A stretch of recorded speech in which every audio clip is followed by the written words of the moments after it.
सभी मान्यवर, हमारे सुहृद, उपस्थित नागरिक सज्जन, माता बहनी,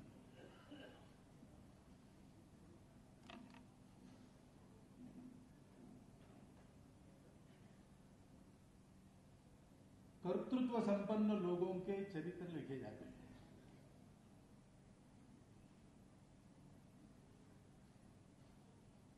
जिनको भारी जगत में करिश्माई नेता कहा जाता है, उनके चरित्र लिखे जाते हैं। स्वाभाविक बात है, उससे एक स्फूर्ति मिलती है, प्रेरणा मिलती है, लेकिन उसको ठीक से पढ़ना पड़ता है।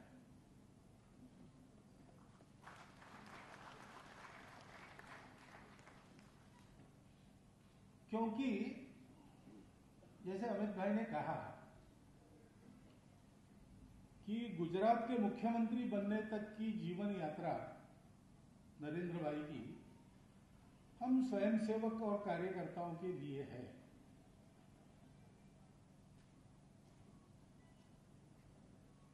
उसी स्तर पर वो अगर चलती रहती तो आप नरेंद्र भाई का नाम नहीं जानते, क्योंकि वो हमारे स्वयंसेवक है, हम जानते, उस यात्रा के महत्व को भी हम समझते, लेकिन वो हमारे लिए ही रहता है। दुनिया को इतनी फुर्सत नहीं है कि वो ऐसे लोगों को देखे। वास्तव में उनको देखना चाहिए, लेकिन नहीं देखते।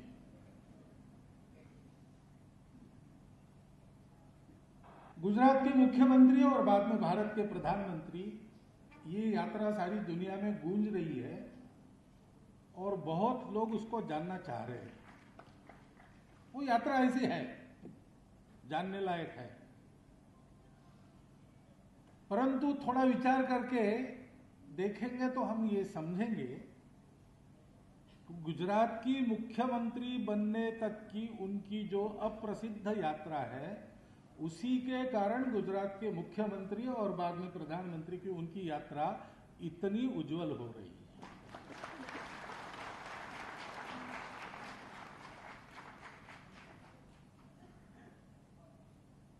चरित्रों को लिखने का काम, लिखने के लिए तो कोई भी कर सकता है,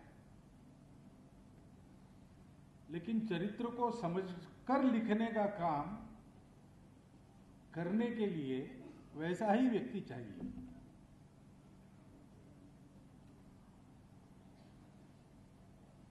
मेरी जानकारी में नरेंद्र भाई का ये कोई पहला जीवन यात्रा का वृत्तांत नहीं लिखा जा रहा है, इसके पहले भी आए हैं छोटे मोटे। लेकिन इसके प्रकाशन में पाठक जी ने सोचा कि मैं इस पुस्तक का लोकार्पण करूं, और मैंने हाँ कही। सामान्यतः मैं नहीं जाता हूं, इसमें मैंने हाँ की,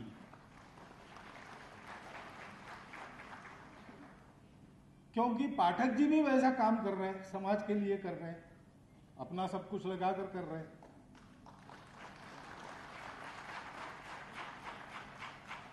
और वो भी अब प्रसिद्ध हो रहा है, तो प्रसिद्धि के प्रकाश में रहकर भी अपने व्रत को निभाते हुए चलना, जैसा नरेंद्र भाई कर रहे हैं। नरेंद्र भाई एक व्यक्ति के नाते, एक स्वयंसेवक के नाते, एक कार्यकर्ता के नाते गुजरात के मुख्यमंत्री बनने के पहले जैसे थे वैसे आज भी है। सारी दुनिया में नाम हो रहा है, लगातार प्रसिद्धि हो रही वगैरह। इसका परिणाम उनके व्यक्तित्व पर, कर्तृत्व पर, नेतृत्व पर नहीं है।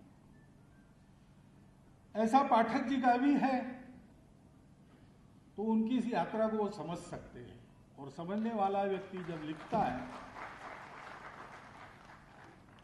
लोग पढ़े इसलिए ये सब बातें लिखनी पड़ती है, लेकिन उसके साथ और भी कुछ लिखा होता है। कदाचित लिखा नहीं होता है, लेकिन बिटवीन द लाइन्स हमको पढ़ना पड़ता है। आज हम इस चरित्र को उस दृष्टिकोण से पढ़े, इसकी आवश्यकता है। नरेंद्र भाई के लिए नहीं, हमारे लिए है।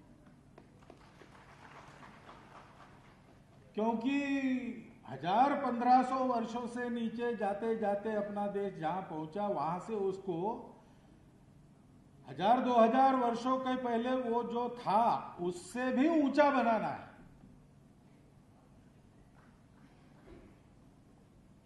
और नरेंद्र भाई ने, अमित भाई ने अभी सुरक्षित एक अनुमान 2024 तक का किया है, ऐसा लगता है उनकी बात से।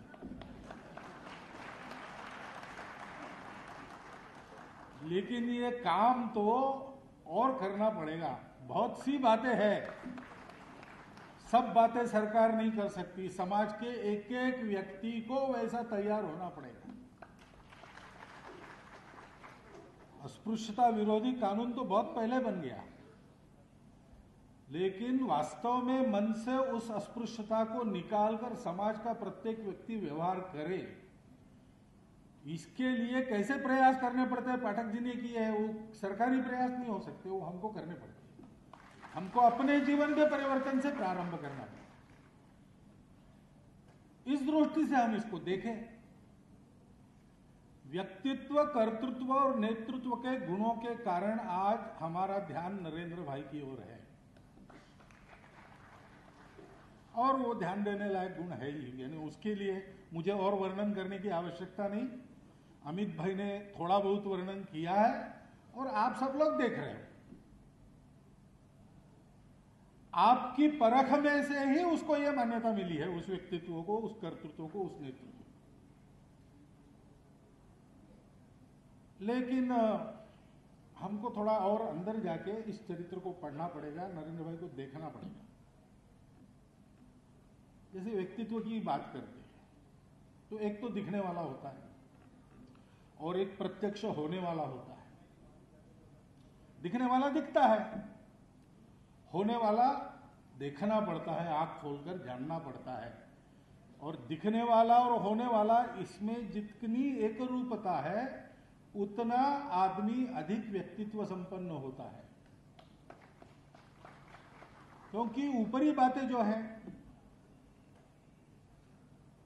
क्षमताएं, कुशलताएं, बोलचाल चलन के तरीके, मैनर्स, एबिलिटीज एंड स्किल्स, ये तो सीखने की बात है, सब लोग सीख सकते हैं। लेकिन वास्तव में उसकी चमक जो आती है वो अंदर की संपदा के कारण आती है, बाहर दिखने वाली संपदा के कारण नहीं आती। वृंदावन के एक संत मिले थे, उन्होंने मुझे पहले कहा था कि भारत के नेतृत्व में जब धर्म आएगा तब देश का कल्याण होगा। और धर्म को उन्होंने डिफाइन किया। उन्होंने कहा धर्म के 4 पैर है। एक है सत्य, दूसरा है करुणा, तीसरा है अंतर्बाह्य स्वच्छता, शुचिता, और इन तीनों को प्राप्त करने के लिए जो बड़ी कठिन तपस्या करनी पड़ती है वो तपस्या चाहिए। अब हम नरेंद्र भाई ने क्या किया, उनका व्यक्तित्व कैसा है, ये देखते समय ध्यान इधर रखें, वो सत्य कैसा है। सत्य कठोर होता है और कटु भी होता है कई बार। सत्य को समाज में जब देना पड़ता है, मन मन में बोना पड़ता है, तो उसको करुणा का पुट चढ़ाए बिना अगर देंगे तो अनर्थ होगा। तथागत ने यही किया, ऐसा मुझे लगता है, और किसी को और कुछ लग सकता है। लेकिन भाई उन्होंने जीवन के सत्य के तरफ संशोधन करो, आत्मा को खोजो, अगर ये नहीं कहा। उन्होंने कहा वो बात की बात है, अभी काहे को उस झंझट में पड़ते हो, तुम्हारा जीवन दुखी है, उसको सुखी करो पहले। उसको सुखी करने के लिए तुम योग्य बनो। आत्मा है नहीं, ईश्वर है नहीं, इस फंदे में तुम्हारा लेना देना क्या है भाई। तुम तो त्रस्त हो, भेदभाव तुम्हारे साथ हो रहा है इसलिए, तुम तो त्रस्त हो तुम्हारे गरीबी के लिए, तुम डर रहे हो बूढ़ा बन जाओगे इसलिए, कभी मरोगे इसलिए।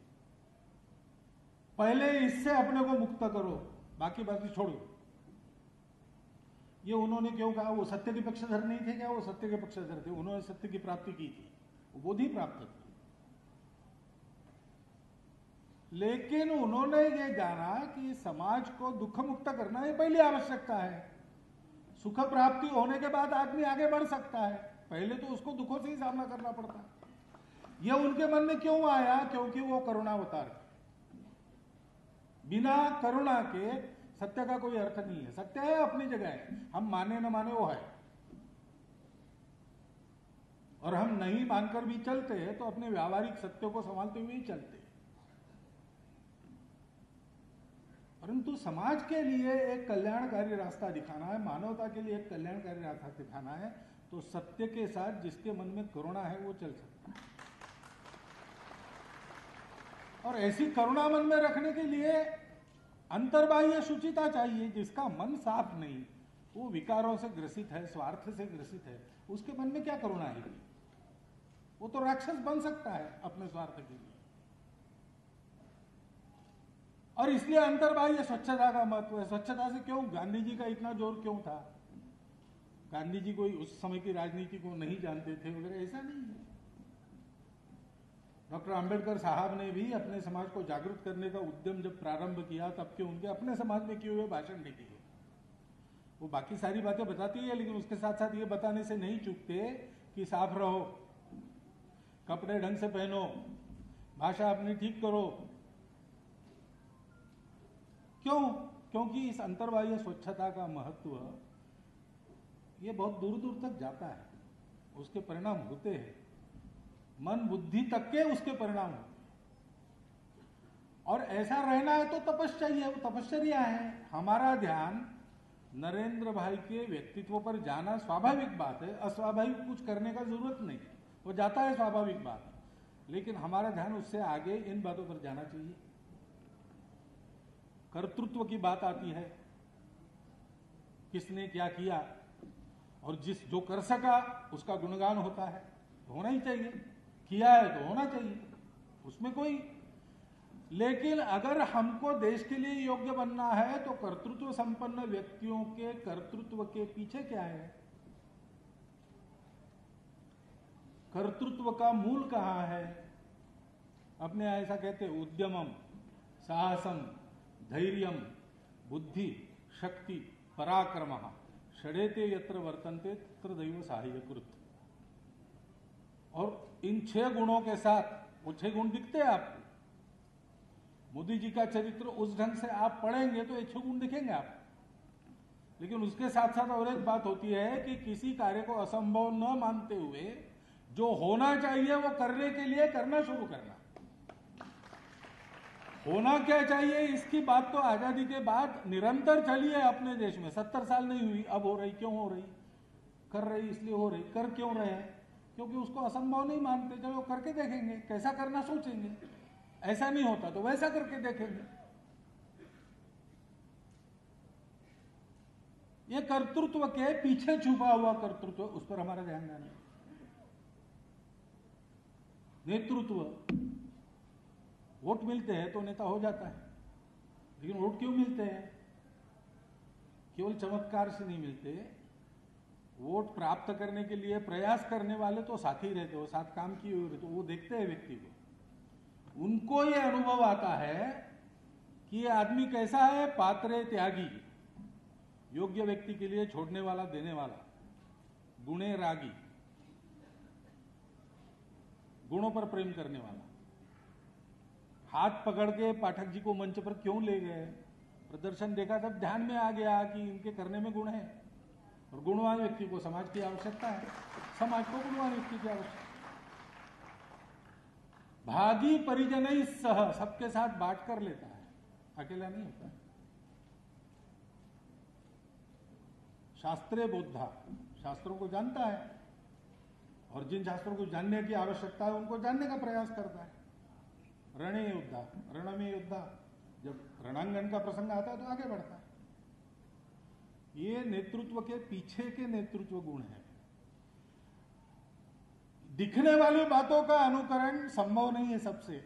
हर एक आदमी अलग अलग होता है, वो अलग अलग काम कर सकता है, और जैसा उन्होंने किया बिल्कुल वैसा हम करेंगे ऐसा संभव नहीं है। महाराष्ट्र में एक बार हमारे कार्यकर्ताओं ने सोचा, शिवाजी महाराज के राज्याभिषेक के 300 वर्ष पूर्ण हो गए, प्रत्येक घर में शिवाजी महाराज का संदेश पहुंचाएंगे। अब आज से भी शाखाएं उस समय कम थी, 70-71 की बात है।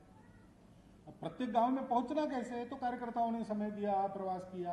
एक कार्यकर्ता ने सोचा शिवाजी महाराज का संदेश पहुंचाना है, तो उनके जो साथी थे मावड़ा, जिनको मराठी में कहते, वैसा वेश धारण करके घोड़े के बैठकर मैं अपने ब्लॉक में सब गांव में जाऊंगा। और घोड़े पर बैठकर वो निकले, 3 दिन प्रवास करके आए, लेकिन घर के सामने वो घोड़े पर उतर नहीं सके, घोड़े से उनको उठा के उतारना पड़ा। शिवाजी महाराज ने किया होगा घुड़दौड़ सतत घोड़े पर बैठकर। ऐसी घुड़दौड़ आज के तारीख में हम कर ही सकेंगे ऐसा नहीं है। कब कर सकेंगे, जब ये नेतृत्व के पीछे, व्यक्तित्व के पीछे ऐसे गुण हैं, उनको हम देखेंगे। नरेंद्र भाई का नेतृत्व देश का आशा की किरण क्यों बना? ये गुण है, वो गुण आदमी को चमकाते हैं, लेकिन उस चमक दमक में आदमी बह नहीं जाता, अपना काम ठीक करता है। इसका कारण क्या है? उसके पीछे भक्ति रहती है, राष्ट्र भक्ति रहती है, और भक्ति से आदमी काम करता है। आदमी अहंकार से भी काम कर सकता है, मैं करके दिखाता हूं।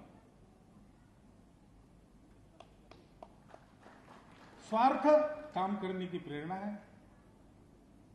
भय पीछे लगा है, आदमी काम कर देता है।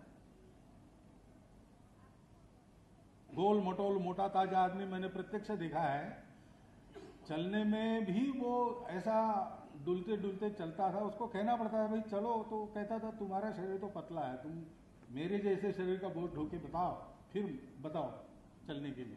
लेकिन जा रहे थे एक बार, तो सांप आ गया कहीं से, पैर में से चला गया, तो 3 फुट ऊंचा और 7 फुट लंबा कूद के वो अलग हो गया।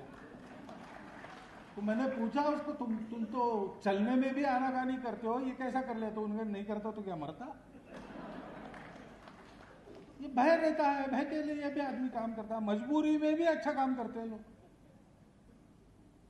लेकिन जिसका काम जनगणों के लिए कल्याणकारी होता है, उसका काम इसलिए कल्याणकारी होता है कि उसके मन में भक्ति रहती है, यानी प्रेम रहता है, आत्मीयता रहती है। मेरा समाज है, मेरा देश है, उसके लिए मुझे करना है, मेरे अपने के लिए नहीं करना।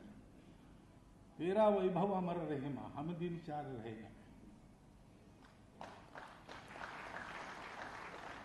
और उस आत्मीयता में मोह नहीं रहता किसी के प्रति, उस आत्मीयता में तत्वनिष्ठा रहती है। देश के भले के लिए जो उपयुक्त है वो मेरे लिए उपयुक्त है, मेरी अपनी रुचि अरुचि कुछ भी हो, देश के कल्याण के लिए आवश्यक है, हम जोड़ेंगे। श्रद्धा रहती है, कुछ अच्छा होगा, निराशा नहीं रहती। निराशा की मनस्थिति आई थी समाज में, उस मनस्थिति से निकाल क्यों सके देश को? इसलिए कि जो सारे प्रयास करने वाले लोग थे, उनके मन में ये श्रद्धा थी, ये देश मिटेगा नहीं, ये देश बढ़ेगा। इसका एक चिरंतन जीवन कार्य है। वो जीवन कार्य समय समय पर संपन्न करने के लिए इसको बलवान बनना ही पड़ेगा। इसको मरने की अनुमति नहीं है नियति की। इस श्रद्धा को लेकर साथ चले हैं। विश्वास होता है, स्वयं पर आत्मविश्वास होता है,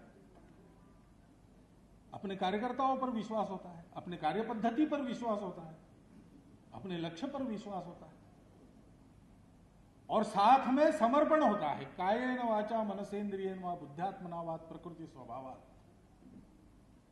काया वाचा मन से, बुद्धि से, आत्मा से, प्रकृति स्वभाव जिसके ऊपर कोई उठ नहीं सकता, उसके ऊपर भी उठ के कार्य सिद्धि के लिए प्रयास करने का दम उस समर्पण के कारण आता है।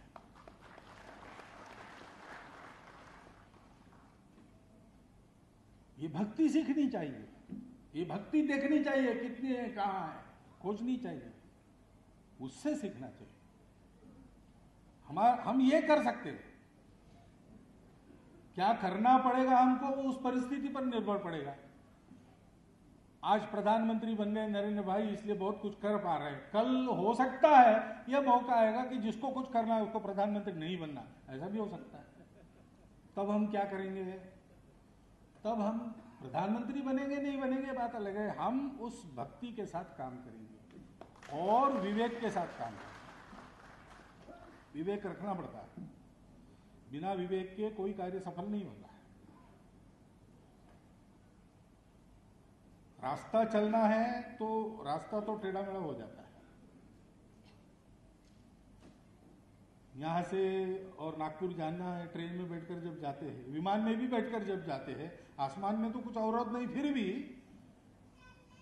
कहाँ टर्बुलेंस है क्या है देखकर उस विमान को भी टेढ़ा मेढ़ा, सीधा नहीं जाता, वो टेढ़ा मेढ़ा जाता है। लेकिन टेढ़ा मेढ़ा जाकर भी नागपुर पहुंचता है, क्योंकि एक बार टेढ़ा हो गया तो दूसरी बार टेढ़ा करके लाइन पर लाने का वैमानिक का वाहन है, कौशल्य है। जीवन ऐसा ही है, जीवन में काम करने के लिए सीधा नहीं जा सकता, लेकिन लक्ष्य क्या है, वो नित्य है, वहीं जाना है। अभी तात्कालिक परिस्थिति में इधर जाना पड़ा, कल वहीं जाना है, पहुंचना वही है। ये नित्य है, उसका विवेक, नित्य अनित्य विवेक, सारा सार विवेक।